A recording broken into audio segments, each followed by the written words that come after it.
biri size gelip şehrinizin tam ortasındaki en ünlü anıtı hurdacıya satmayı teklif etse, muhtemelen deli olduğunu düşünüp güler geçerdiniz. Peki ya bu adam o devasa demir yığınını parçalayıp satmayı gerçekten başarsaydı? Hem de bir kez değil, tam 2 kez. Bu olay bir banka soygunu değildi. Silahlar veya maskeler yoktu. Sadece insanların devlet otoritesine olan körü körüne güvenini kullanan kusursuz bir zeka oyunu vardı. Bugün cebinde silah olmadan sadece takım elbisesi ve sahte evraklarıyla dünyanın en ünlü yapısını satan Victor Lustig'in inanılmaz hikayesini izleyeceksiniz. Yıl 1925. Birinci Dünya Savaşı bitmiş, Fransa yaralarını sarmaya çalışıyor.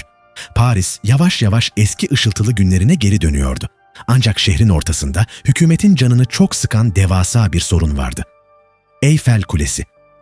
1889'da inşa edilen bu kule aslında geçici bir yapı olarak tasarlanmıştı.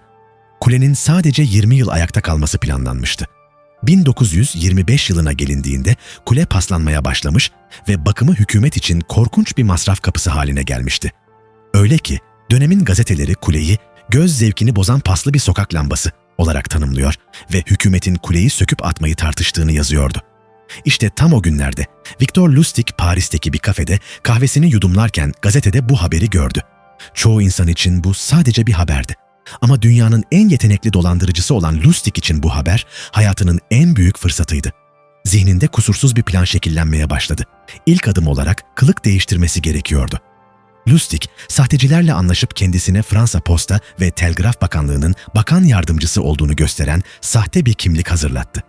Ardından bakanlığın resmi antetli kağıtlarının birebir kopyalarını bastırdı. Artık sıradan bir vatandaş değildi. O, devletin en üst düzey yetkililerinden biriydi. Lustig, Paris'in en zengin, en prestijli altı hurda metal tüccarını belirledi. Onlara bakanlık antetli kağıtlarıyla yazılmış çok gizli bir toplantı davetiyesi gönderdi. Davetiyede devletin çok gizli ve son derece karlı bir projesi için Paris'in en lüks otellerinden biri olan Hotel de Crillon'da beklendikleri yazıyordu. Altı hurdacı belirtilen gün ve saatte otele geldi. Lustig onları otelin en lüks, en pahalı süitlerinden birinde karşıladı. Her şey tamamen profesyonel görünüyordu. Lustig söze başladı. Hükümetin Eyfel Kulesi'nin bakım masraflarından bıktığını ve kuleyi tamamen söküp hurda demir olarak satma kararı aldığını açıkladı. Ancak halkın kuleyi sevdiğini bildikleri için bu söküm işleminin büyük bir isyana yol açmasından korkuyorlardı. Bu yüzden sürecin çok gizli yürütülmesi gerekiyordu. Bu gizlilik bahanesi kusursuz bir kılıftı. Hurdacıların bu olayı başka yetkililere sormasını veya gazetecilere anlatmasını tamamen engelliyordu. Ortada 7.000 tonluk devasa bir hurda demir vardı. Bu, bir hurdacı için hayatının en büyük, en karlı işi demekti. Hepsinin gözleri parlıyordu. Lustig, kurbanlarını inandırmak için onları kiraladığı lüks bir limuzinle Eyfel Kulesi'ne götürdü. Görevli memurlara sahte bakanlık kartını gösterip içeri girdi. Kulenin altında yürürken sanki bir devlet adamıymış gibi kulenin yapısını, söküm işlemlerinin nasıl yapılacağını anlatıyordu. Bu tur sırasında asıl kurbanını seçmişti. Kurbanın adı André Poisson'du. Sektörde yeni olan, kendini kanıtlamak isteyen ve iş dünyasında büyük bir isim yapmaya aç olan güvensiz bir adamdı. Lustig, insan psikolojisini okumakta bir ustaydı. Poisson'un onaylanma ihtiyacını ve hırsını anında fark etti. Ertesi gün sadece Poisson'u özel bir görüşmeye çağırdı. Lustig, ihaleyi Poisson'a vereceğini söyledi ancak Poisson'un içinde hala küçük bir şüphe vardı. Neden bu kadar büyük bir iş bu kadar kolay veriliyordu? İşte tam burada Lustig, dolandırıcılık tarihinin en zekice hamlesini yaptı. Poisson'a yaklaştı ve düşük bir maaşla çalışan bir devlet memuru olduğunu söyledi. Hayatını rahat yaşamak istediğini belirterek ihaleyi ona vermek karşılığında açıkça rüşvet istedi. Evet, dolandırıcı kurbanından rüşvet istiyordu. Bu hamle inanılmaz bir etki yarattı.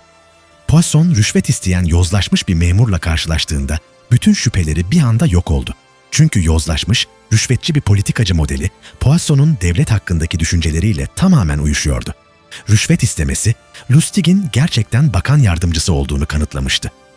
Poisson, sadece Eyfel Kulesi'nin ihaleye giriş bedeli olan devasa parayı vermekle kalmadı. Üstüne Lustig çok yüklü miktarda rüşvet de ödedi.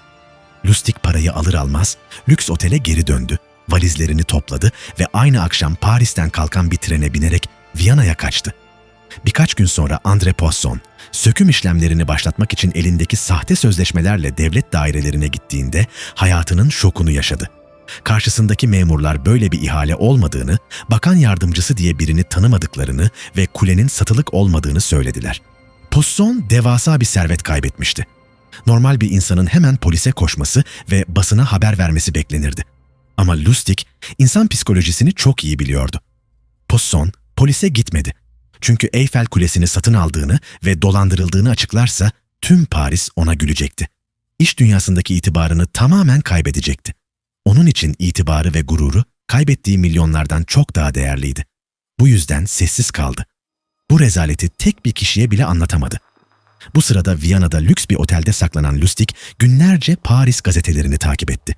Beklediği tutuklama haberleri veya dolandırıcılık manşetleri bir türlü çıkmıyordu. Poisson'un gururu yüzünden sustuğunu anladığında cesareti bir kat daha arttı. İşlenen suç hiçbir resmi kayda girmemişti. Ortalık tamamen sakindi. İşte tam bu an Lustig inanılmaz bir karar verdi. 6 ay sonra valizini toplayıp tekrar Paris'e geri döndü. Aynı sahte bakanlık kimliği, aynı sahte antetli kağıtlar ve tamamen aynı yalan. Bu kez Paris'in diğer büyük hurdacılarını başka bir lüks otele topladı. Tekrar sahneye çıktı. Kule sökülecekti, ihaleler kapalıydı ve çok gizliydi. Ve inanması güç ama bu numarayı ikinci kez yutturmayı başardı. Başka bir hurdacıdan yine devasa bir ödeme aldı. Koca Eyfel Kulesi'ni aynı yöntemle aynı şehirde ikinci kez hurdacılara sattı. Bu kez kurbanı durumu fark edip polise koştuğunda Lustig çoktan okyanusu aşıp Amerika'ya kaçmış, paralarla birlikte kayıplara karışmıştı bile. Bu hikaye bize dolandırıcılığın sadece sahte kağıtlar ve yalanlarla yapılmadığını gösteriyor. Gerçek bir dolandırıcılık kurbanın kendi hırsı ve zaaflarıyla yapılır. İnsanlar resmi logolara, takım elbiseli adamlara ve devlet binalarına o kadar körü körüne inanırlar ki mantık tamamen devre dışı kalır. Lustig bir demir yığını satmadı. O, insanların otoriteye olan saygısını, kolay para kazanma hırsını ve gururlarını sattı. İş dünyasında ve finansta kaybetme korkusu her zaman vardır. Ancak André Poisson'un bize gösterdiği çok daha karanlık bir kural daha var. Bazen itibarınızı korumak, kaybettiğiniz milyonlardan çok daha büyük bir bedel ödemenizi gerektirir. Gurur en pahalı zaaftır. Tarihin en kusursuz zeka oyunlarından birini izlediğiniz için teşekkürler. Sistemin açıklarını ve insan psikolojisini incelediğimiz yeni hikayelerde görüşmek üzere.